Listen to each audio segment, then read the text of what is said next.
অন্তর্বর্তী সরকার ক্ষমতা নেওয়ার পর থেকেই রাষ্ট্রপতির সাথে ডক্টর ইউনূস সরকারের দূরত্ব বাড়ছিল।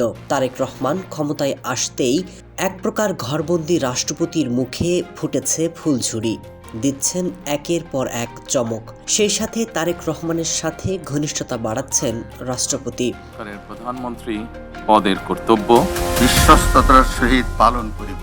অন্তর্বর্তী সরকারের সাথে খুব একটা সুখের সম্পর্ক ছিল না বর্তমান সেনাপ্রধানের।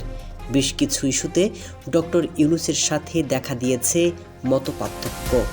তবে তারেক রহমান প্রধানমন্ত্রী হবার পরেই সেনাপ্রধানের সাথে বাড়ছে ঘনিষ্ঠতা। খালি চোখে এসব দেখতে বেশ ইতিবাচক মনে হলেও সত্যি কি বাংলাদেশ এক সুন্দর ভবিষ্যতের পথে এগিয়ে যাচ্ছে? বিএনপি সরকার ক্ষমতায় আসতেই অন্তর্বর্তী সরকারের দুর্নীতির নানা তথ্য বেরিয়ে আসছে। সেই সাথে জুলাই অভ্যুত্থানে পুলিশ হত্যাসহ নানা অপরাধের বিচার করবে বর্তমান সরকার। এমন অবস্থায় সবচেয়ে বড় বিপদে পড়তে যাচ্ছে অন্তর্বর্তী সরকার এবং বৈষম্য বিরোধীরা। এরই মধ্যে নানা অভিযোগে গ্রেপ্তার হতে শুরু করেছে অনেকে।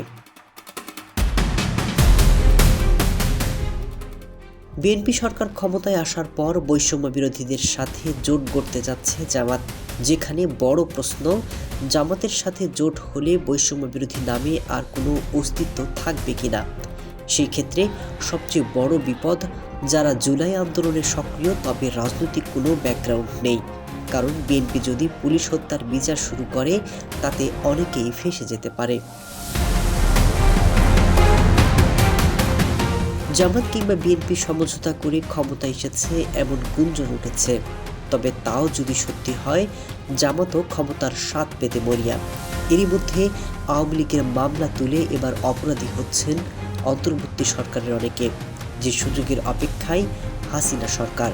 আর আওয়ামী লীগ যদি একবার ঘাঁটি গেড়ে বসে, বিএনপির জন্য ঘোর বিপদ হতে পারে।